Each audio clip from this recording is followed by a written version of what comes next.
እንባሽ ተቀርጾ ይቀመጥ ማልቀሻ። በመስቀል ተወልዶ በትንሣኤ ያረፈው ኢትዮጵያዊው የሙዚቃ ንጉሥ ጥላሁን ገሰሰ በሁለት አውደ ዓመት መሃል የበቀለ ብርቅ ከያኒ ነው።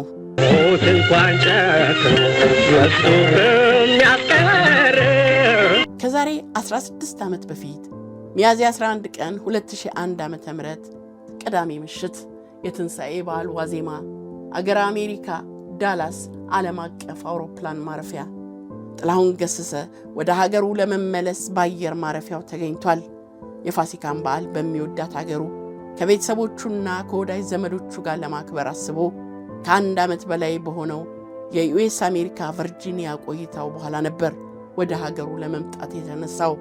ሁልጊዜም ወደ ሀገሩ ለመምጣት ሲነሳ ስሜቱ በደስታ ይሞላል፣ ጉጉቱ ከፍ ይላል። በዚሁ ስሜት ውስጥ ሆኖ ነበር ወደ ሀገሩ ለመምጣት ዳላስ አየር ማረፊያ የተገኘው። ወደ ሀገሩ ይዞት የሚበረው አውሮፕላን የበረራ ሰዓቱን በ2 ሰዓታት የሚያዘገይ መሆኑ ሲነገረው በጣም ተበሳጨ።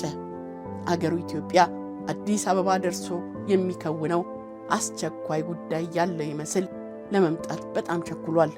ሲንቆራጠጥ ቆይቶ የበረራው ሰዓት ደረሰና ወደ አውሮፕላን ውስጥ ገባ።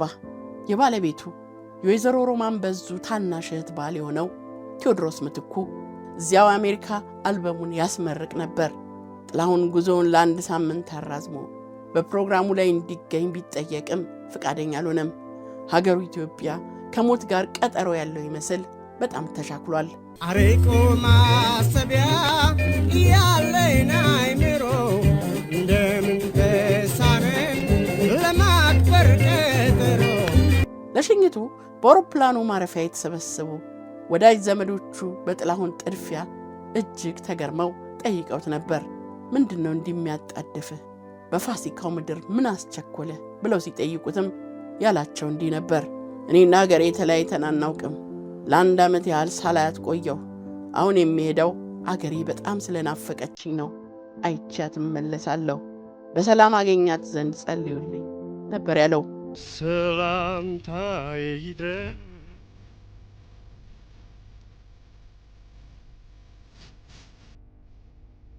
ጥላሁን ሀገሩ ከደረሰ በኋላ አመሻሹን ከቤተሰቦቹ ጋር ተሰባስቦ እየተጫወተ ነበር።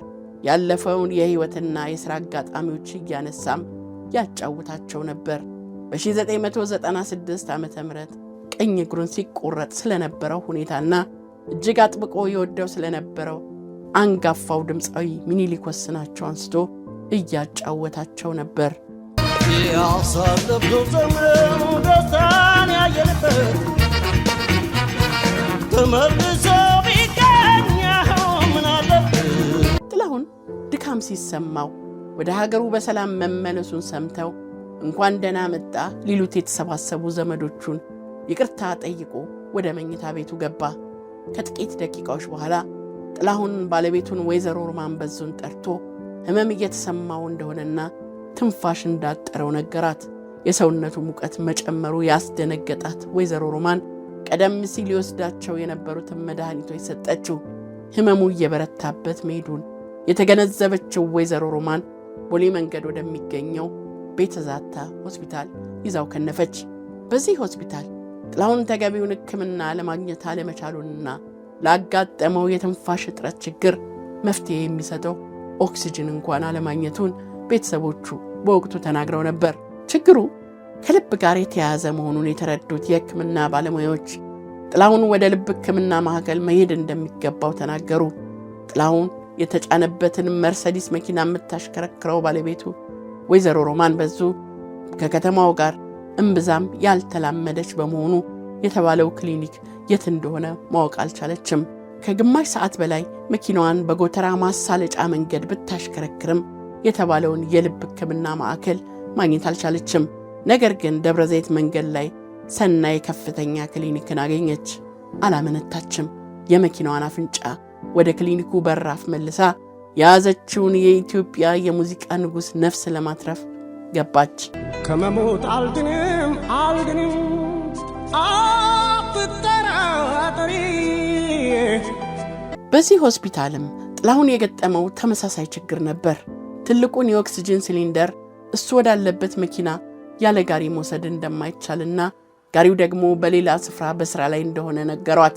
እሱን ደግሞ ከመኪናው ውስጥ አውጥቶ ወደ ሲሊንደሮቹ መውሰድ የማይታሰብ ጉዳይ ሆነ። ከ13 ዓመት ዕድሜው ጀምሮ በ3 ትውልዶች ውስጥ ያተረፈው ተወዳጅነትና ከፍተኛ ዝና ትንፋሽ አጥቶ ለሚቃትተው ታላቅ ድምፃዊ ከሞት የሚታደግ እፍኝ ኦክሲጅን ሊያስገኝለት አልቻለም። በሁለቱም የጤና ተቋማት ጥቂት ኦክሲጅን አግኝቶ ሕይወቱን ለማቆየት ያልታደለው ታላቁ ድምፃዊ እዛው ከመኪናው ውስጥ እንዳለ ሚያዝያ 11 ቀን 2001 ዓ.ም ከሌሊቱ 9 ሰዓት ከ30 ላይ ሕይወቱ አለፈች። ይህች አጋጣሚ በአንድ አገናኝታን። ጥላሁን አንድም ብዙም ነበር። በብዙዎች ልብ ውስጥ ብቻውን ይቀመጣል፣ ከሌሎች አይቀላቀልም። እሱ ልዩ ስለሆነ ልዩ ቦታ ይሰጠዋል። ዘርና ሃይማኖት፣ ጾታና ዕድሜ ሳይወስነው ሁሉን አንድ ያደረገ በስራዎቹ ሁሉን ያስተሳሰረው ጥላሁን በስራዎቹ ብቻ ሳይሆን በሞቱም ኢትዮጵያውያንን አንድ አድርጓል።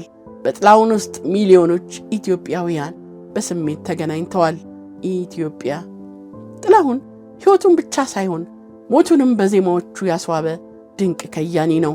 ሕይወትን፣ ፍቅርን፣ ጸብን፣ ጥላቻን፣ ሐዘንና ደስታን በዜማዎቹ አስውቦ ሲያዜምልን ኖሯል። የሙዚቃን ጥበብ በሀገር ፍቅር ጥላ ከለላዬ ኢትዮጵያ ሀገሬ ብሎ የጀመረው ታላቁ ጥላሁን ግማሽ ምዕተ ዓመት ያስቆጠረውን ረጅሙን የሙዚቃ ሕይወቱን የደመደመው ቆሜ ልመርቅሽ በተሰኘውና በግሩም ሁኔታ በተዜመ አሁን ያለንበትን የፈተና ጊዜ ቀድሞ የተነበየና የኢትዮጵያን ትንሣኤ በሚመኝ ለሀገሩ በፍቅር ባዜመላት ድንቅ የፍቅር ዜማው ነው። ቆሜ ልመርቅሽ። ቆሜ ልመርቅሽ